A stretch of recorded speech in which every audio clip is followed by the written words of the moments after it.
first met Lee, I was working in a pub in our local town. I was about 20, he was a couple of years younger. He was either drunk, hungover, looked rubbish, just wasn't my sort of guy at all, and kept asking me out and was like, I'm gonna take you out.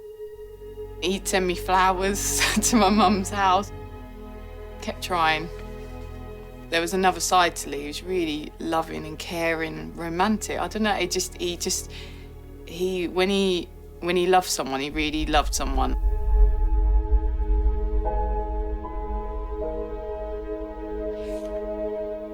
After we'd been married, we went in the car to the reception and Lee was just like in the car, like, we did it, we're married. Like, it was just excitement and just such a good day when I look back, just, yeah, one of the best.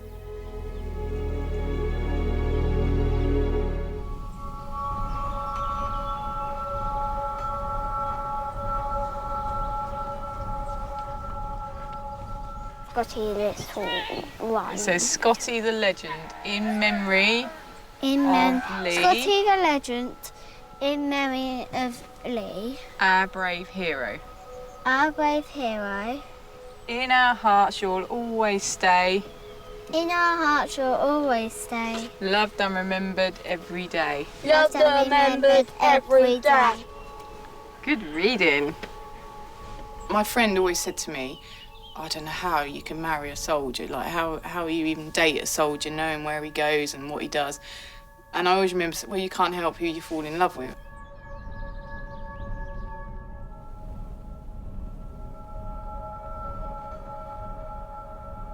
He got picked up about 2 a.m. in the morning, so we stayed up that night just watching, I can't even remember what was on the telly, but just sat on the sofa and because you're just sort of watching the clock because you know it's coming.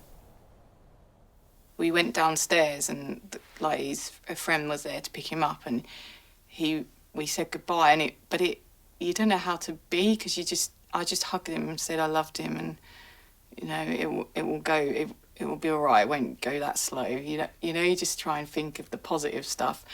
And he said I love you and you know gonna miss you, get planning what you want to do on R&R. I was already thinking about when he'd come back, and then I just remember shutting the door and literally just bawling because it was that like, oh God, like literally as soon as the door went, because it's just that reality of that's it, it's gone, you just got to wait now. Britain is sending more troops to Afghanistan to counter the threat from the Taliban. Fighting season at its peak now. Intense fighting in hostile terrain. Bloodiest 24-hour The most period. dangerous the British forces have undertaken in decades. Operation Panther's Claw means taking the fight to the Taliban. They will not be allowed to succeed. Lee phoned and he just didn't sound. He sounded really upset, really just not Lee. Lee said this is like scenes of World War II. It was really bad that week. Like I think there was a death every day. He said this is not like any tour I've ever done before. I'm not, you know, this is not worth it.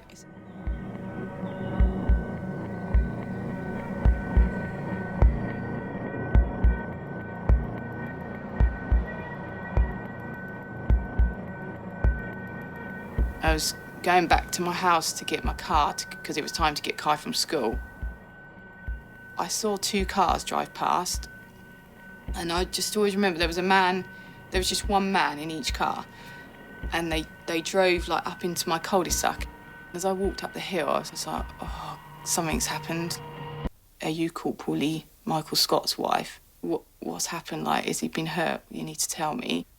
I must have been getting Brooke out of the buggy because then they said, can you hand the baby to my colleague? And that's when I just knew. I thought, you've got the wrong Scott. There's another Scott in his troop.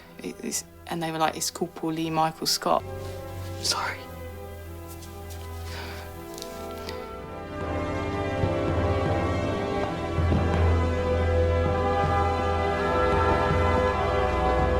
The soldier killed in an explosion near Nadir Ali was named as Corporal Lee Scott. Corporal Lee Scott, 26, was hit by an improvised explosive The device. single bloodiest day for British forces since the conflict began. Families have been informed.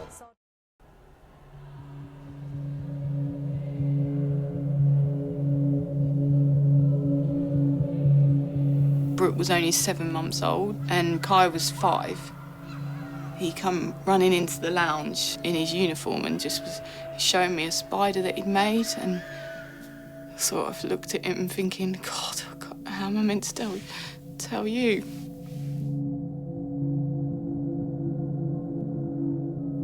We'd prepared him for Afghanistan, that Daddy was going to be away for a long time. And we had like a tick chart, like a lot of families do, where you tick the day off and things. And so I'd been doing all that stuff with Kai and talking about Daddy all the time and things. And then all of a sudden, when I had to tell him, it was like Kai just looked at me like, well, you lied.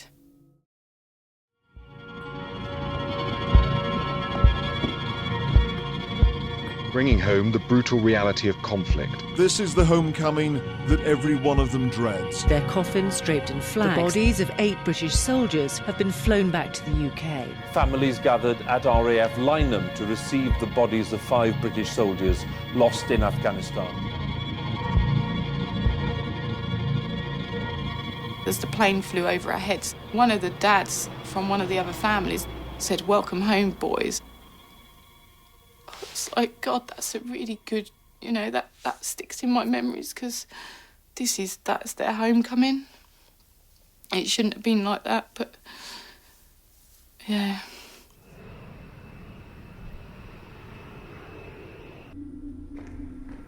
It takes about half an hour for each soldier to come off the plane. There was 8. It was horrific. It was like torture. You just break down, the whole family break down, and then you sort of get yourself together, and then the next lad comes off the plane. Then you hear the next family down the line break down, and then the next family break down.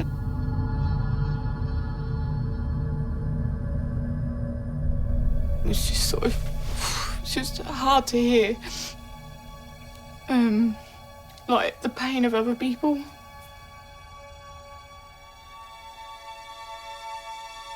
I couldn't get my head around the fact that I was never going to see him again.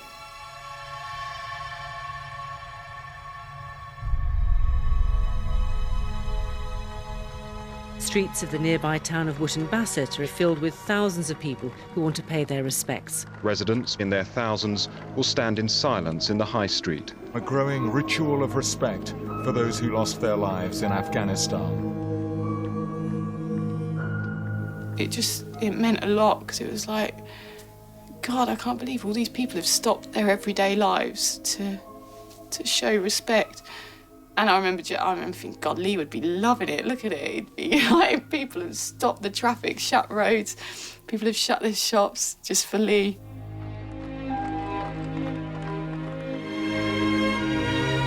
I remember saying to Kai when he was in the car with me, do you know why all these people are standing at the side of the street? And he was like, no. And I said, because Daddy's a hero. And that, I just wanted him to sort of remember that.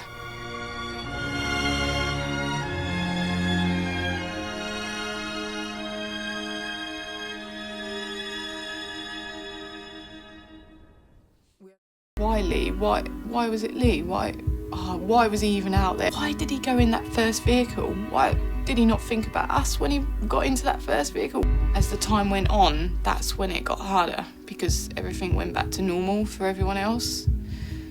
But inside my house, it wasn't normal.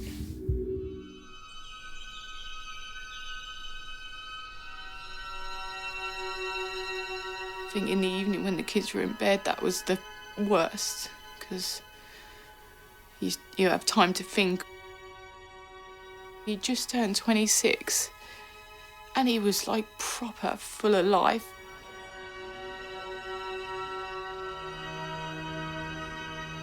He loved his family, he loved the army, but he proper loved his kids. I think, God, if he's looking down, he's going to be gutted that he's not with us.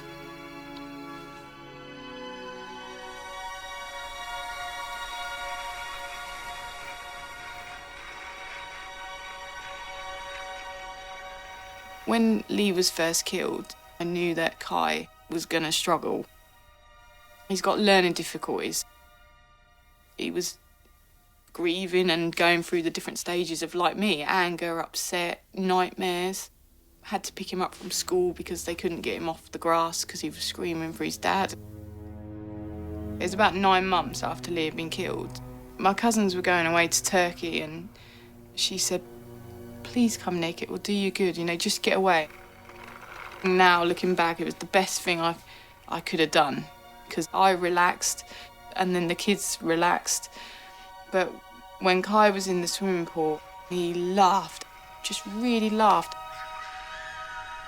I thought, I can't believe I've missed it. I have not seen you smile like that for 9 months. I think that was like my wake-up call. That was my time to start sorting myself out.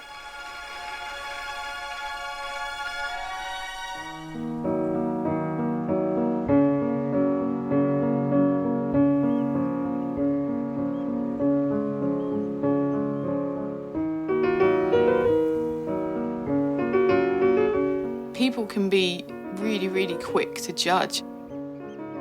When I say I lost my husband in Afghanistan and then you say I'm now remarried, you get that look of, oh. You know, until you've been through this, I don't think anyone has the right to judge.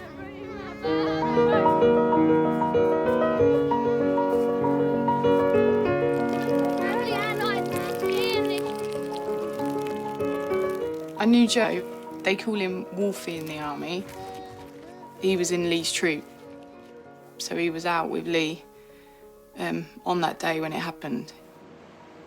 Thanks, mate. That's all right. We've only got 2 forks, babe. So you'll have to have a knife or a spoon. What do you want? Knife. My head was just completely mixed up with guilt, and I'm thinking about Joe, and I shouldn't be thinking about Joe because in my heart and my head I was still married. It scared me because I never thought I would think about anyone else. But I'd so miss that, you know, being someone's centre of attention and being happy.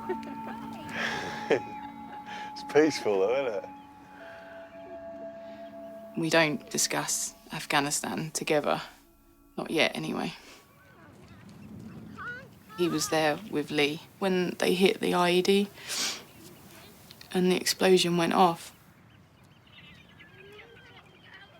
He's there to hug me when I'm upset for Lee, and I just think, that's an incredible man to hug a woman that he loves when she's upset for another man. It's a special person to do that, and I think that's why, you know, I love Joe so much.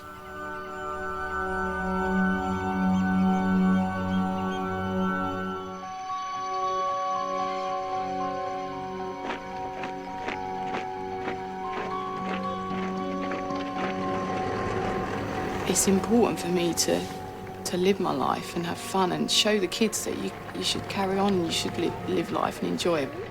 Joe, with the yellow flag, is that your one? No, it was just different colours of the squadrons that was represented. So Kai and Brooke, they've got a brilliant relationship with Joe. Often someone assumes that he's their dad, you know, when they're out, and they'll say, well, no, that's Jojo. My daddy's in heaven because the baddies killed him. And they know that Mummy loved Daddy and he lives in heaven, but he looks down on us. And now Mummy loves Joe as well, and Joe lives with us.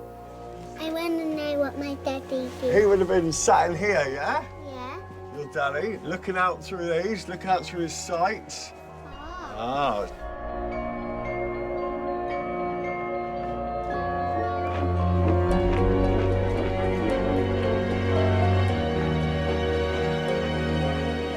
I started the charity Scotty's Little Soldiers. Obviously, Lee's nickname was Scotty in the army, and he used to call Kylie's Little Soldier, so it was kind of to honour his memory. It just gives children that have lost a parent whilst they've been serving in the forces a chance to smile and have some fun. Can we just talk through next weekend's events. Yeah. So we've got quite a busy one. So this Friday is the 10 army wives. Going up Mount Kilimanjaro. Yeah, we could give them a shower over the weekend. That would be good, just to show a bit of support. The charity sort of saved me in a weird kind of way. It was like a positive thing to do.